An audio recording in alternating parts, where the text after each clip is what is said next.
your Amazon Prime payment fail, or do you simply want to use a different card? You don't need to cancel your membership. Amazon lets you update the payment method directly from your account. First, sign into your Amazon account. Then go to Account and Lists and select Your Account. From there, find Your Memberships and Subscriptions. Look for Amazon Prime and select Manage Subscription. Now find the Payment Method section and choose Change or Update. You can select a card you've already saved or choose Add a Payment Method if you want to use a new credit or debit card. Enter your new payment information, then make sure you save the changes.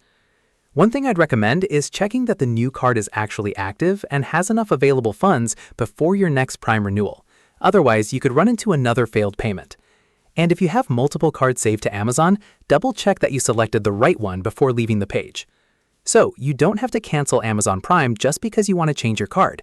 Simply update the payment method in your membership settings, save it, and Amazon should use the new payment method for future Prime charges.